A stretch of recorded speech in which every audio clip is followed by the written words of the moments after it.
Today we'll be learning about transport, waterways and airways. Transport is an important pillar in Indian economy. Airways plays an important vital role as modern means of transportation. It is very important for the growth of trade and commerce. Rapid speed is the most peculiar feature of air transport. The aircraft can fly at an airspeed of 500 km per hour without any difficulty. Some planes can fly at a supersonic speed. No other means of transport can move at such speed. India holds 9th position in the world in the civil aviation market. The supreme advantage of air transport is its high speed. It is the fastest mode of transport and thus it is the most suitable means where time is an important factor. India has about 14,500 kilometers of navigable waterways which comprise of rivers, canals, backwaters, creeks, etc. About 55 million tons of cargo is being moved annually by IWT, a fuel efficient and environment friendly mode. As per the National Waterways Act of 2016, 111 waterways have been declared as the national waterways. Let's look at the objectives for today's class. In today's class, we will learn about waterways, airways, and the associated problems and their significance. Prior to the development of the railway network, waterways were the main mode of transportation in India.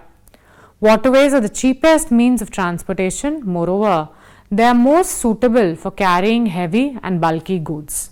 Despite all these merits, water transport in India at present provides only about 1% of the total transport of the country.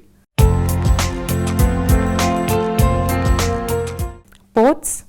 There are 13 major and 200 minor ports in India. Ports not only play a crucial role in facilitating international trade, they also act as fulcrums of economic activity and development in the surrounding areas. India has about 7,517 kilometers of main coastline spread over 13 states or union territories and studded with 13 major ports and 200 non-major ports. Of the non-major ports, around 60 are handling traffic. The major ports are under the jurisdiction of central government, while the minor and the intermediate ports are managed and maintained by the respective state governments. The number of cargo vessels handled at the major port is about 16,500 per annum.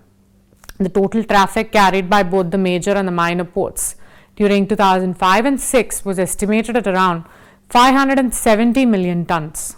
The 12 major ports carry around 75% of the total traffic, with Vizag as the top traffic handler in each of the last 6 years from 2000 to 2007. Some of the intermediate and minor seaports include Bhuminipatnam, Kudalur, Kakinada, Kalingapatnam, Machilipatnam, Nagapatnam and Tuticorin along the eastern coast, and Alapura, Calicut, Daman, Kollam, Karwar, Kozhikode, Murad, Porbandar, Tallicherry, Veraval along the west coast of India.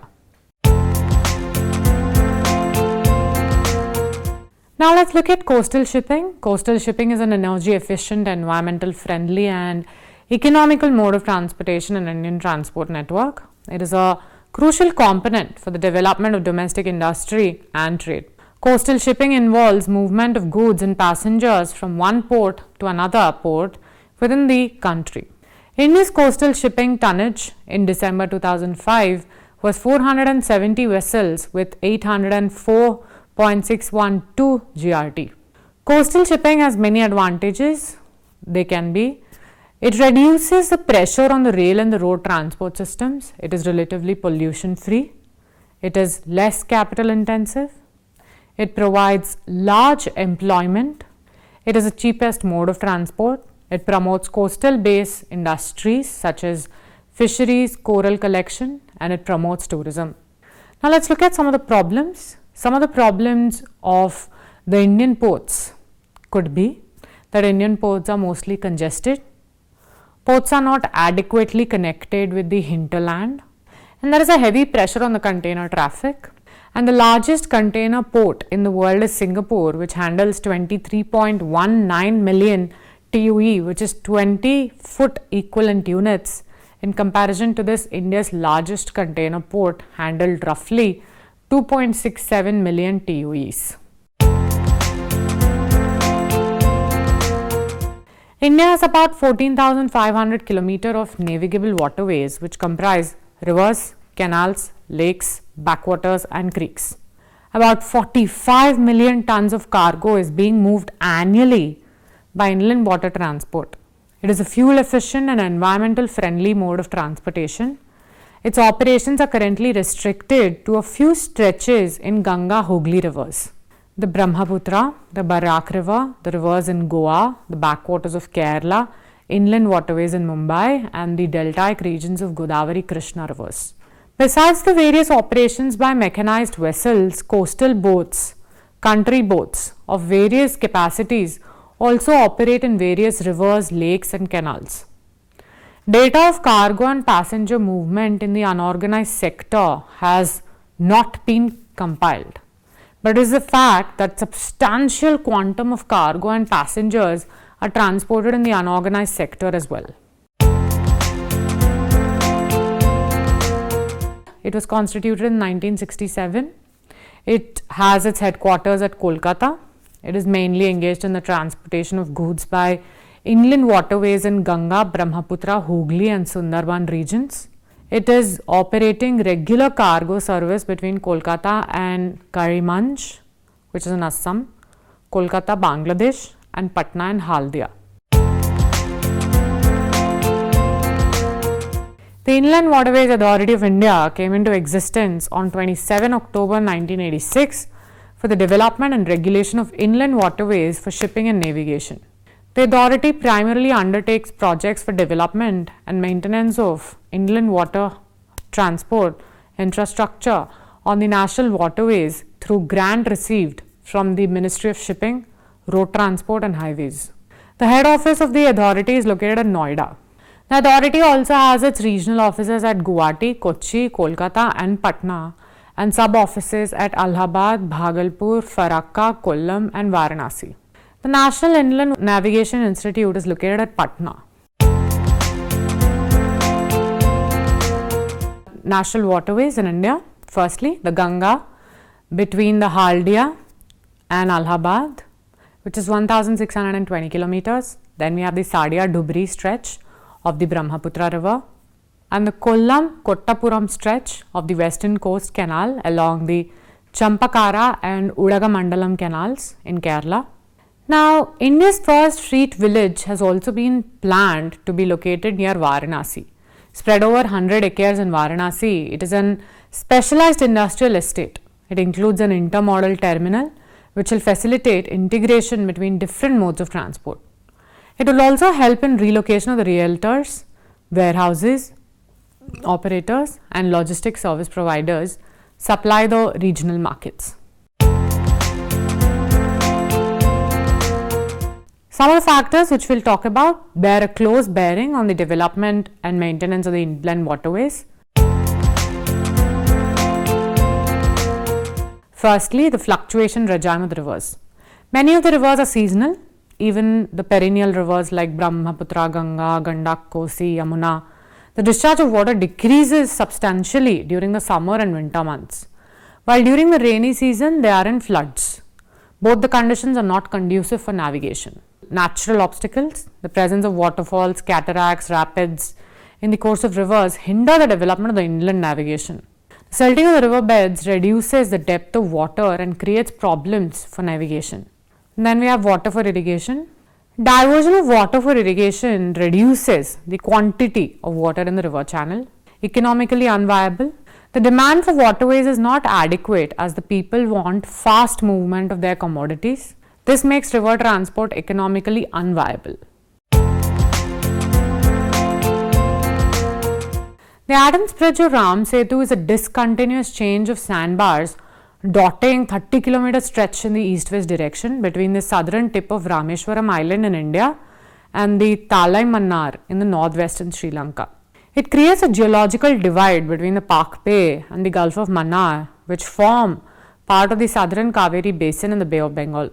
The Setu Samudram ship channel project of the Government of India envisages the dredging of the shallow ocean region in the Bay of Bengal to create an artificial 167 kilometer long, 300 meter wide and 12 meter deep channel like passage ships across the island formations called Adams Bridge or Ram Setu.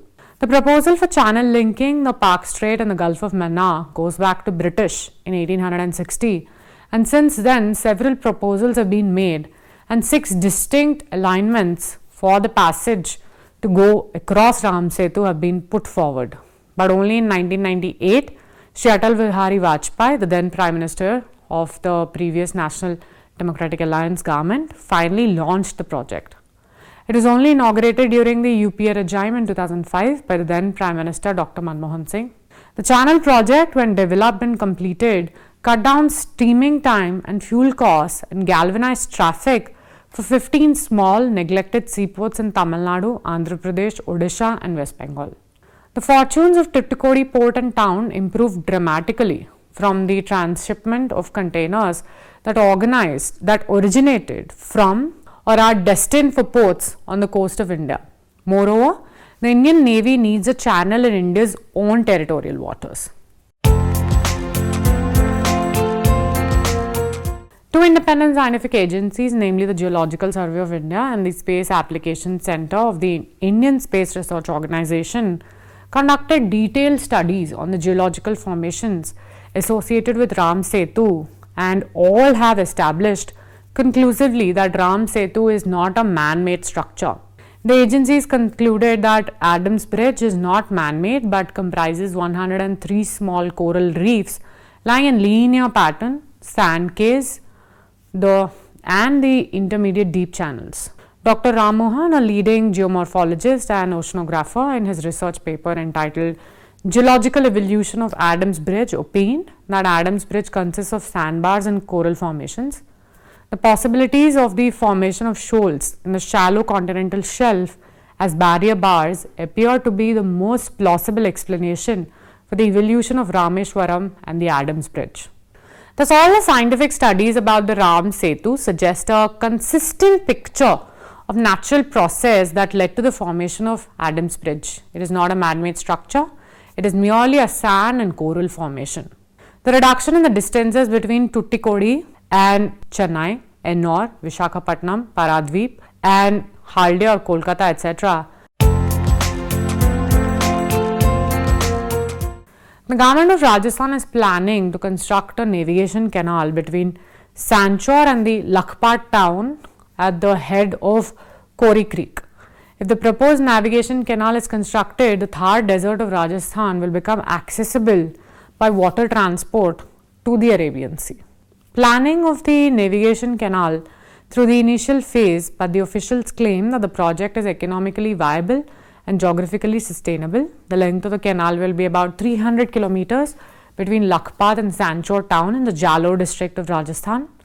The navigation channel would be about 300 meter wide and about 25 meter deep.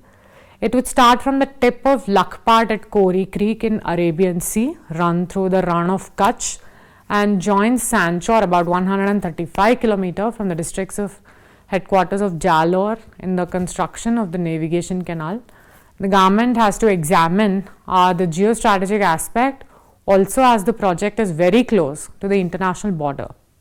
Since navigational channel would run parallel to the border with Pakistan within the Indian territory, it would provide an efficient patrolling medium for the paramilitary forces. Moreover, it will open up more opportunities in the Thar desert, which is bereft of investment so far. The environmentalists, however, are of the opinion that the canal may create ecological imbalances in the desert area of the country. The increasing pressure of population along the trading canal in desert and wetland areas may be cause of new ecological problems in the long run. India's bilateral air service agreement with 103 countries. Recently, new air services agreement have been signed with Mexico and Chile. Air transport is the fastest mode of transport. It has reduced the geographical distances, making the world a village. The main advantages and disadvantages of the air transport are, with the help of air transport, one can easily reach the remote and difficult terrains like mountains, deserts, thick forests, deserts, and marshy lands. It is the fastest mode of transportation, and air transport plays a vital role in the time of emergency like a war situation and in the event of natural calamities like earthquakes, cyclones, famines, floods, droughts, epidemics, etc. Air transport is, however, adversely affected at the occurrence of fog, mist, and stormy weather. The Airport Authority of India (AAI), constituted on 1st April 1995, operates upon 127 airports, including civil enclave and defence airfields for commercial airlines operations. The Ministry of Civil Aviation is responsible for the formulation of national policies and programs for the development and regulation of civil aviation and for devising and implementing of schemes for an orderly growth and expansion of civil air transport. Its functions also extend to overseeing the provision of airport facilities, air traffic services, carriage of passengers and goods by air, safeguarding civil aviation operations, regulation of air transport services, licensing of aerodromes, air carriers, pilots, and aircraft maintenance engineers. The Directorate General of Civil Aviation, or DGCA, is an attached office of the Ministry of Civil Aviation and is headed by Director General of Civil Aviation.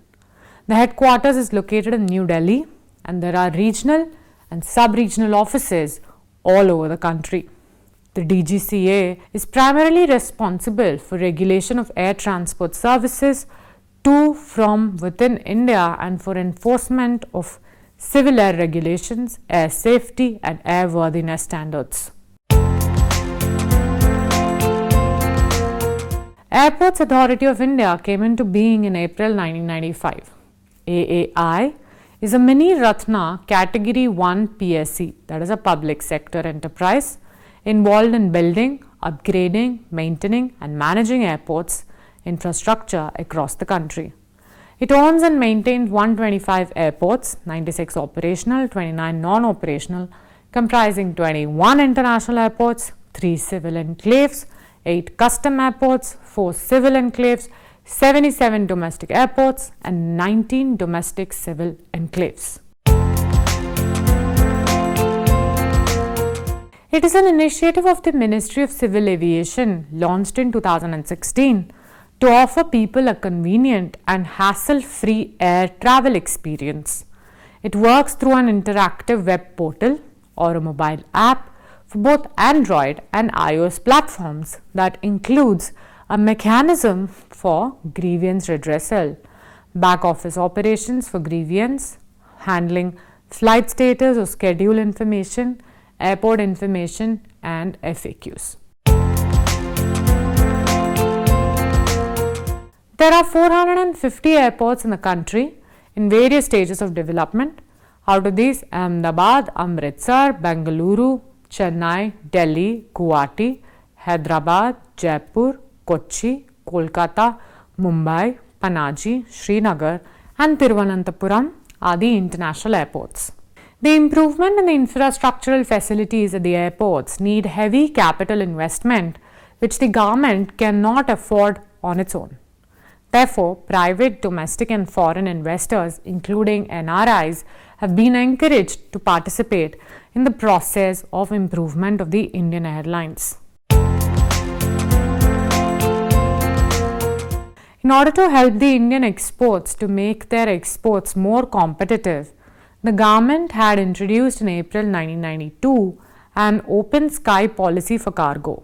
Under this policy, foreign airlines or association of exporters can bring any number of freighters to the country for upliftment of cargo. The government has also permitted market forces to determine cargo traffic with IATA rates as the floor rates.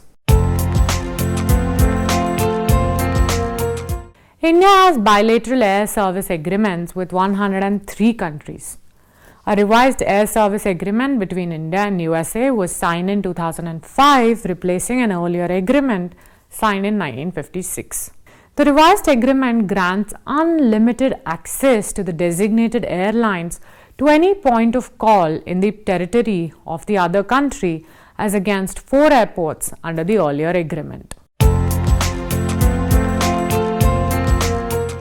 The Air India was constituted in 1947, after which Air India International launched its first service to London via Cairo and Geneva on 8 June 1948 with Constellation aircraft. In 1952, the Planning Commission recommended the nationalization of air transport industry, which was effected in March 1953 with the nationalized corporations Air India International Limited, which retained its identity and international flag carrier status, and the Indian Airlines to operate domestic services. As of today, Air India is again privatized, bought by Tata. Air India owns a fleet of 16 aircrafts constituting of 6 B747-400, 2 B747-300 and 8 A310-300.